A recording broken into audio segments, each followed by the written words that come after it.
नमस्कार. बाबासाहेबांची ती एक संस्था जिने लाखो गरिबांचे नशीब बदलले. तुम्हाला माहीत आहे का? People education society. 8 जुलै 1945 रोजी डॉक्टर बाबासाहेब आंबेडकरांनी मुंबई पीपल्स एज्युकेशनल सोसायटीची PES स्थापना केली. शिका, संघटित व्हा आणि संघर्ष करा हा एक केवळ नारा नव्हता, तर प्रत्यक्षात उतरवण्यासाठी त्यांनी टाकलेला एक भक्कम आणि ऐतिहासिक पाऊल होता. शिक्षणापासून हजारो वर्ष वंचित राहिलेल्या समाजातील तळागाळातील लोकांसाठी हे एक हक्काचे ज्ञानपीठ ठरले आहे. कमवा आणि शिका ही खरी सुरुवात सोसायटीची स्थापना झाल्यावर 1946 मध्ये मुंबई येथे सिद्धार्थ महाविद्यालय सुरू करण्यात आले. या महाविद्यालयाचे सर्वात मोठे वैशिष्ट्य म्हणजे हे केवळ सर्वसामान्य विद्यार्थ्यांसाठी नव्हे, तर जे विद्यार्थी दिवसा नोकरी करून पोटापाण्याची सोय बघायचे त्यांसाठी खास सकाळी आणि संध्याकाळी विशेष वर्ग भरवले जायचे. कमवा आणि शिका या तत्त्वांचा तो एक अत्यंत यशस्वी प्रयोग होता, ज्याने हजारो कामगारांच्या मुलांना शिक्षणाची दारे खुली करून दिली. फक्त शिक्षण नाही, तर सामाजिक लोकशाही. डॉक्टर बाबासाहेब आंबेडकरांच्या मते पीपल एज्युकेशनल सोसायटीचा उद्देश फक्त विद्यार्थ्यांना डिग्री देणे हा कधीच नव्हता.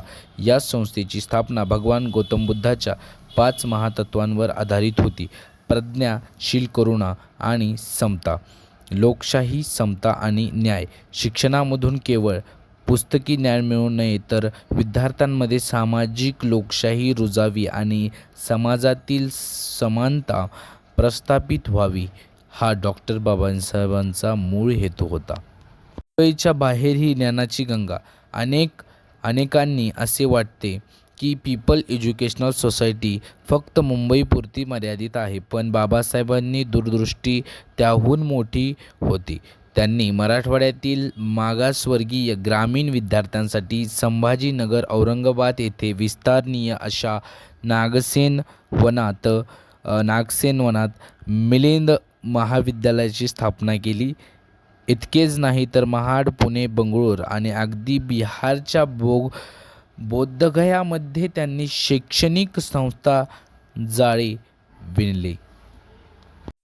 एक क्रांती जी पिढ्यानपिढ्या जिवंत राहील. आज जे हजारो लाखो विद्यार्थी देशात आणि परदेशात मोठ्या पदावर कार्यरत करत आहेत, त्यांच्या मागे पीपल्स एज्युकेशनल सोसायटीचे अनमूल्य योगदान आहे. बाबासाहेबांनी आपलेले शिक्षणाचे हे रोपटे आज एका वृक्षात रूपांतर झाले आहे. तुम्हाला ही माहिती कशी वाटली कमेंटमध्ये नक्की सांगा आणि हा ऐतिहासिक वारसा जास्तीत जास्त लोकांपर्यंत पोहोचवण्यासाठी ही पोस्ट नक्कीच शेअर करा आणि हा व्हिडिओ नक्कीच शेअर करा.